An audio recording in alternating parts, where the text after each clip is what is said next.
You need my love, baby, oh so bad. You're not the only one I've ever had. And if I say I wanna set you free, don't you know you'll be in misery? They call me Chubby Love, call me Mr. Chubby Love.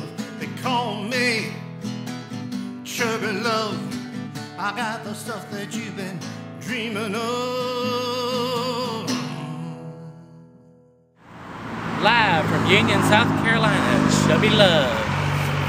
Hi, this is Dean Bear. This is my hometown, and I'm gonna take you guys on a little tour of the birthplace of Dean Bear. Welcome. This is where the story of Dean Bear began. On May 26, 1965, I was born here in Union, South Carolina at Wallace Thompson Hospital, which is right over here.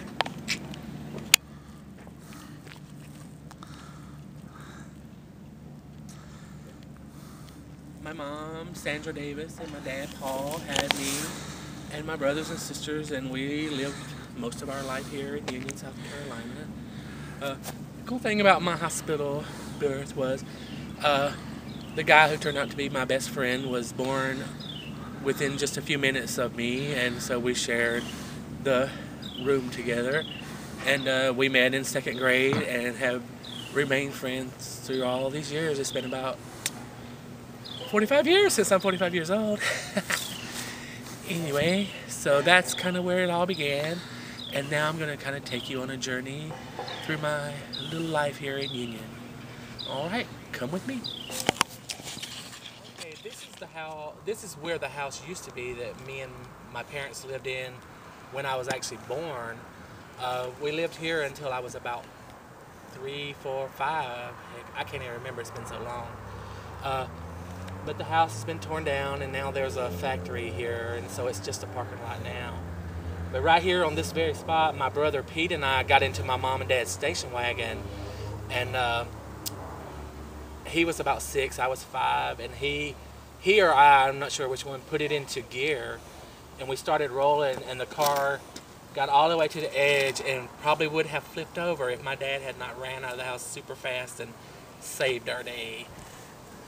That's one of the only memories I can think of at this house, because I was so small I don't remember it a whole lot. But I know that's where I began my journey in this little town. Alright, let's head out to another destination of Dean Bear. Okay, this is where my grandparents used to live back when I was about 4 to 5 years old.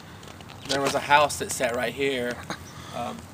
This is Dunn Avenue, of course. And this is actually the very, very first place that I realized I was gay. I had an older cousin who brought her boyfriend over, and me and my other cousin, who turned out to be gay, we used to like run by him all the time, and we'd kiss our hand and hit him on the butt and run and laugh like little silly girls or something. So that's when I really knew that I liked guys. Didn't really know what gay was at that point, but you know, I figured it out. So that's the most interesting thing that happened here with Grandma's house. Thank you. Hello. Okay, welcome to where I went to elementary school, 1st through about 5th grade. Not only were we way back in the day, but kind of way back in history. I think I started school in about 1970, and just as schools had started being integrated in the South. I think they had started being integrated in maybe 68, and I got to start hanging out with black girls, thank God, because you know gay guys and black girls, we like this. So this is where I went, and my first day of school, actually, I was sat at a table with a black guy and a white girl, and they were really mean to me. They broke my crayons and made me cry the very first day, and I was miserable. And then there's an angel appeared in the door, and her name was Miss Arthur, and she was my 1st grade teacher, and she needed to pick 3 students to move to her class, and she looked at me and said, "I want the little boy with glasses," and I was just so happy, so happy. And actually right about there, that first classroom was where her class was. And so that's where I spent my first year in school. And then I was here through 5th grade, actually. Kind of had some cool times. Met one of my first best friends, Daryl Sumner, here. Had my very first male teacher. I'd never had a male teacher before in the 4th grade, Mr. Jenkins, who I think I had a little bit of a crush on. I used to stay after school and dust his chalk boards. He probably won't be too happy to find that out. But anyway, had a lot of good memories here. Me and my brothers and sister, we only live right down the street. We used to come here and play in the playground and just have a lot of good times. So, and then as you go through the doors here, is the office. Luckily, I never got sent there because I was so shy and quiet and good back then. Can you believe that? So, I don't know if you can see in the door or not, but it's kind of junky right now. But the first door there on the right is the cafeteria. I used to love to go eat lunch and have pizza. It was so good. I wish I had a piece of that now. But a lot of memories here, a lot of memories. And that's about it for now. Let me probably take you to my middle school or my high school. They're not far away. See you there.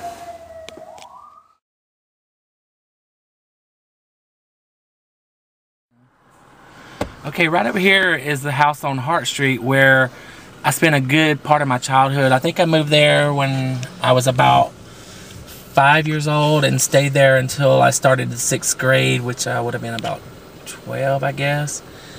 That's the house that I think of as home most of the time because that's where I really remember hanging out with my brothers and playing in the yard and climbing on the roof and playing with Big Jim and G.I. Joe and throwing them off with parachutes and busting them all to shit when Mama would be mad because she just bought them.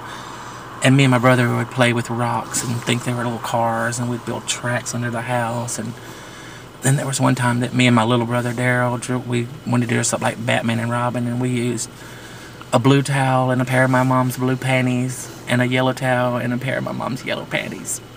Who knew? That was funny.